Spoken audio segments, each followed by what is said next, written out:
Hello, beautiful souls, and welcome back to another episode of the Astro Wanderer.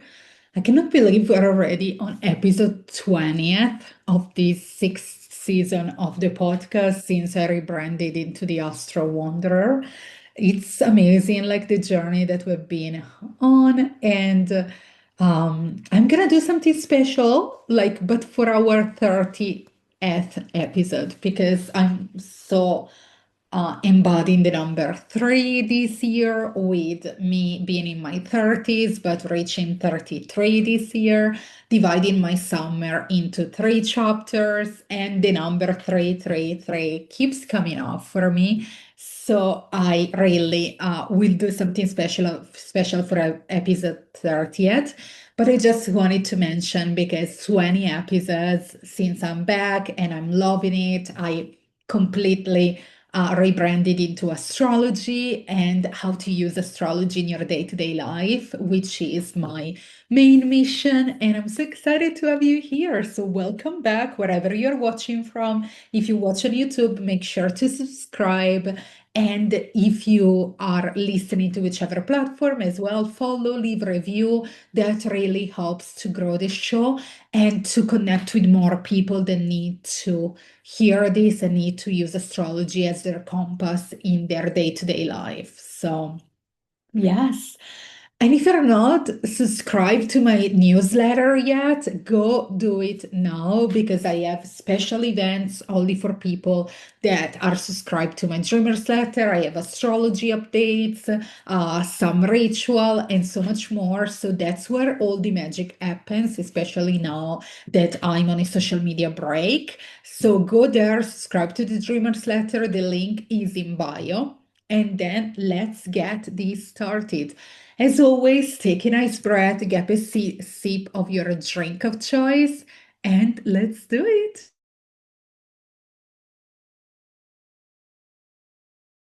All right, all right. So today we're going to talk about the elements in astrology. They are the natural element, water, air, earth, and fire. But today we're going to talk about how they are used in astrology, what they represent, and why they're so overlooked. But when you really embody these elements, they can really serve you. And it's different for everyone because some people might have a little bit more of an element, some people might have a little bit less of an element. Today, I'm here to talk about the four elements and to also give you tips in case you need to really cultivate one of the elements, which it's called the lowest element in your birth chart. But let's start from the beginning.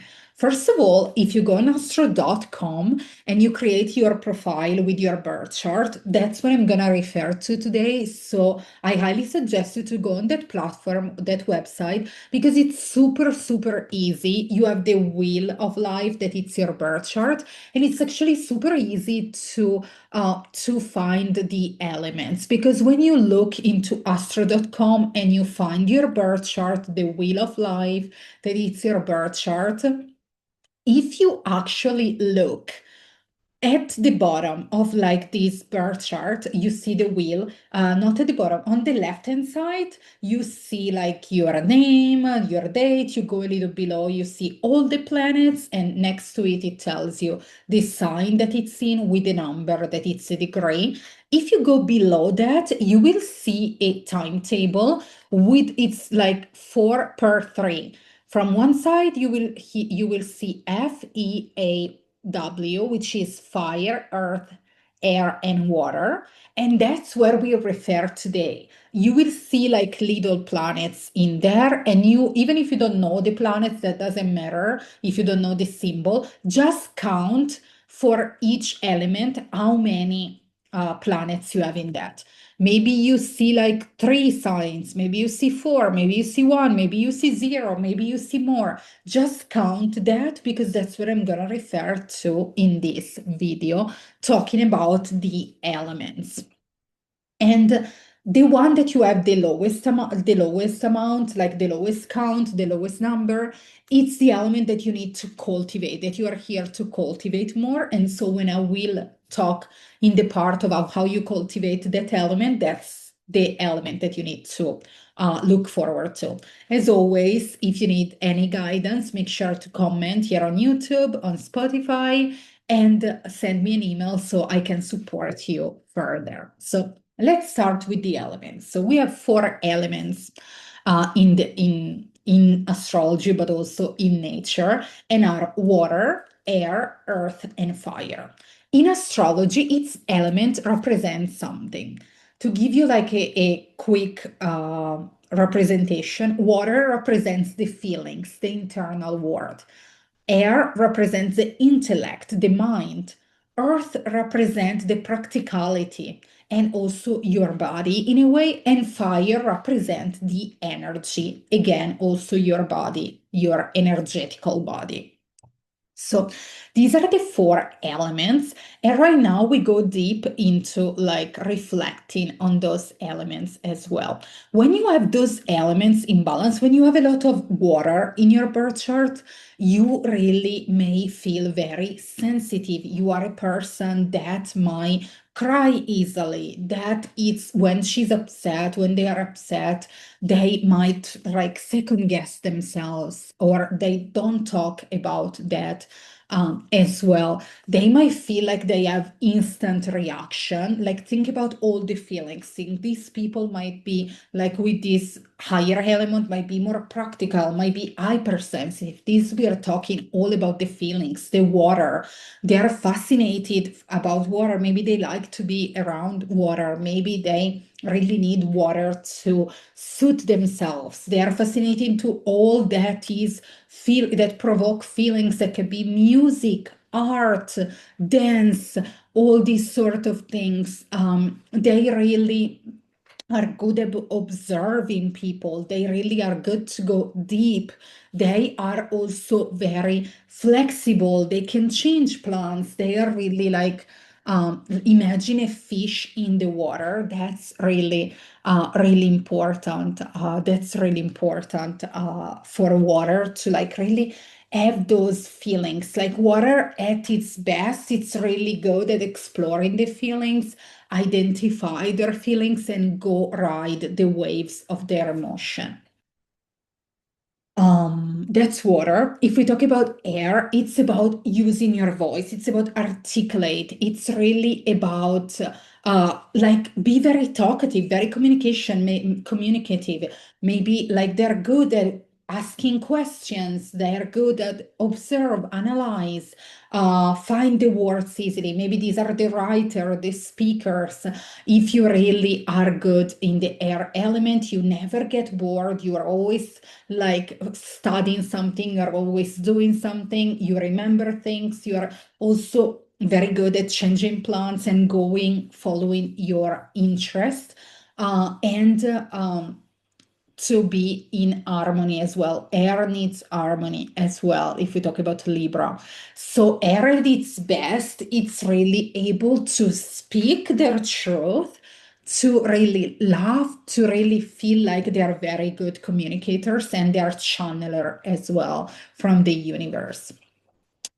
If we talk about earth, we're talking about all the practical things. Like these people are practical, are grounded. They want the house and everything in their life to be under control, to be in order. They need to have their finances in order. They have to clean their space, be in order. They need to be very organized. They are very good at working and getting things done.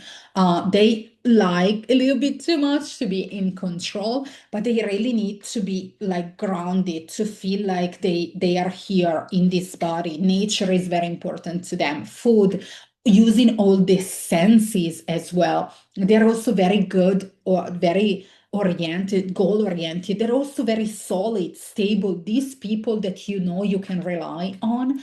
The only thing that sometimes it's hard for them is change because they are imagine like earth, the ground. They're very practical and grounded at their best.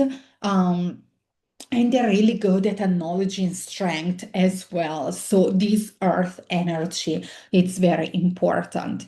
And then we go with fire. Fire, it's like moving. It's a lot of energy. It's athletes, it's people that exercise. They go, they take action, they are enthusiasts, they are passionate. They really like are like these people that you think they are too much because they're eccentric, they're blunt, they like to laugh, to have humor, they really want to travel, have an adventure, inspire others. They are the people that are the philosopher, the teacher, the spiritual people, because they want to know, they want to seek truth, and they want to inspire others. They are the life of a party. The only thing that it can be too intensive, too much fire can be too intensive and too impulsive. So for these people, it's really important to tame their fire.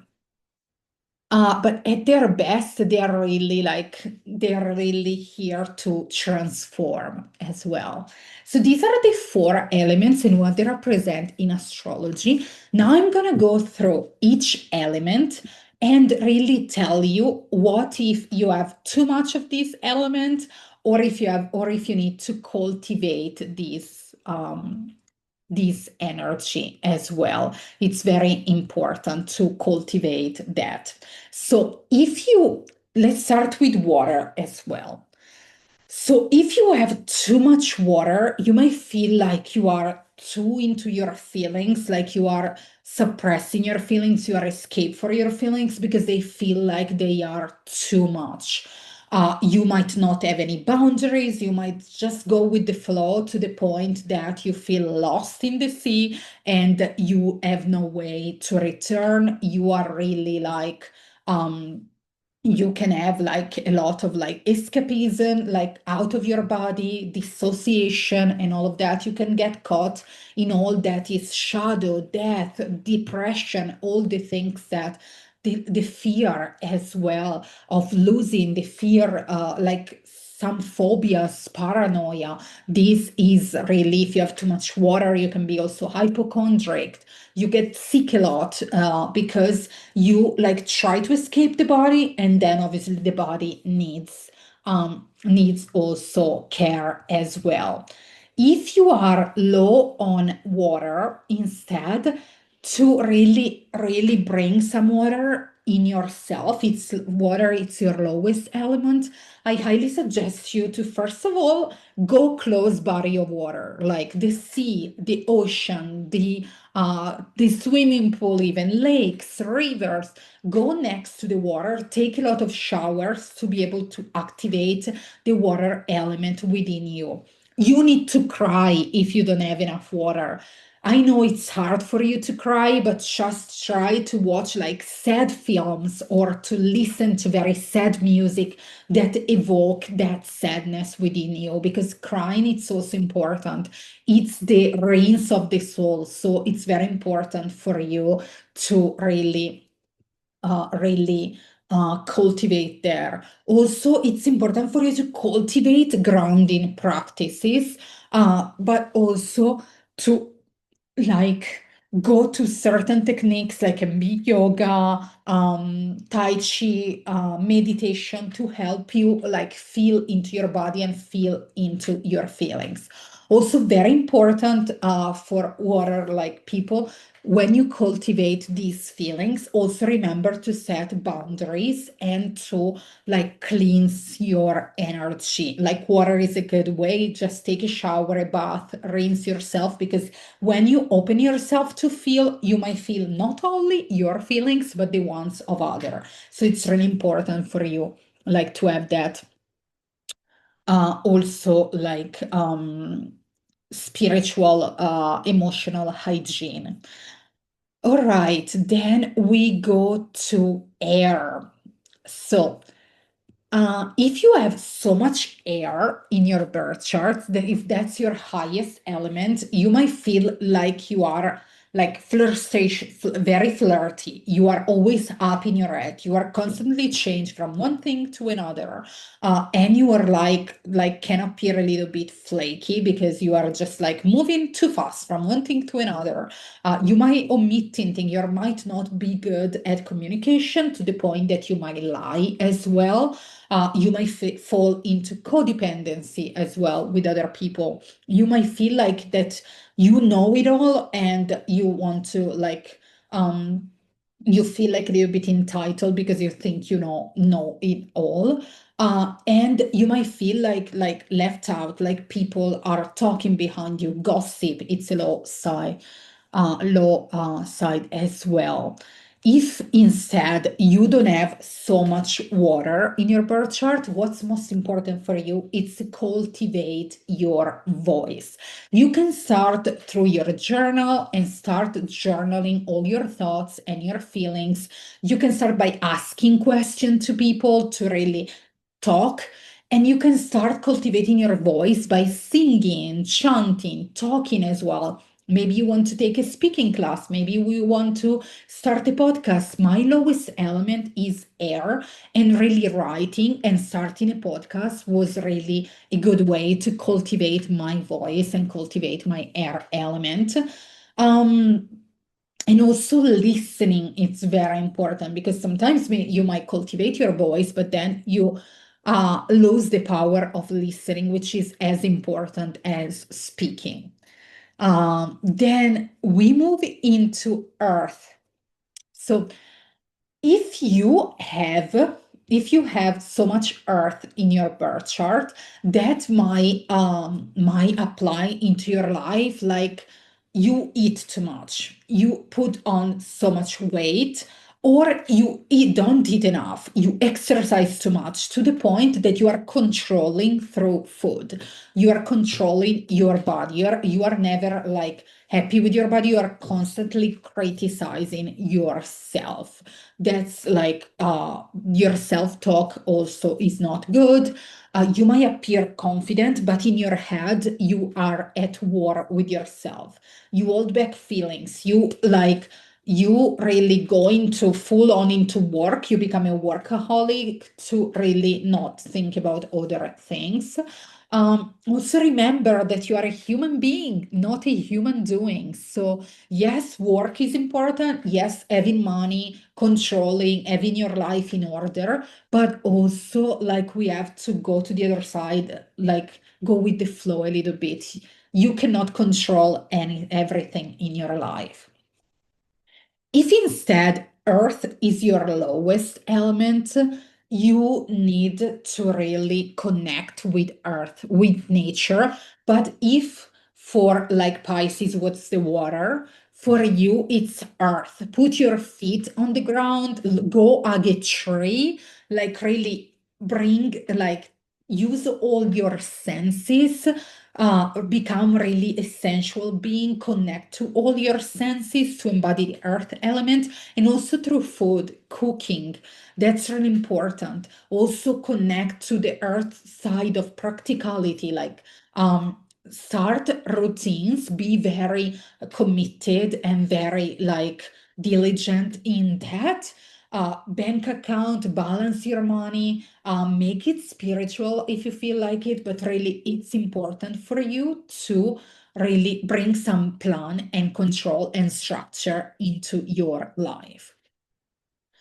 And last but not least, fire element. So if you have too much fire in your birth chart, that could feel like that you are so self-centered. You might be like narcissist. You might have some anger issues. You might be very competitive. Really, you might have like these emotions, this heated emotion, like anger, like ego. You may be very egoic as well. And you will be like, okay, my way or the highway, I'm the best, I'm the leader, and everybody needs to follow me. You might be selfish, you might feel like you are getting into trouble and not hate because you are not listening to other people. You want to do things your own way. And yeah, it's very important for you to feel those heated emotions to really reconnect to yourself and really tame your fire. Because if you let your fire grow and grow and grow, then it will burn you down. On the other hand, if you don't have like enough fire, if fire is your lowest element, it's important for you to fire up. The first thing to do is stand up and move. Exercise, it's one way to activate your fire. So move your body because maybe you are in depression, in lethargy. So move your body, activate that fire energy within you. You can do that with exercise. You can do that with breath work, especially the breath of fire that really activates you. It's really important for you to take bold action, to really open your heart as well and the way you express yourself. Learn how to argue in a healthy way. Learn how to really feel those fiery emotion as well. Kundalini yoga is a very good way to do that. Really speak yourself, be blunt, and be assertive. That's really important for people that are lacking fire. So, yeah, let me know in the comments on YouTube, Spotify, or send me an email as well. Let me know what's your highest element, what's your lowest element, if this resonates for you. If you want to know more about the elements as well, this was a fun, sweet one. But really, when you embody your elements and when you balance them, that's really like another way or how you can use astrology as your compass. So hope this was fun for you. Keep me posted and see you in the next episode. Ciao.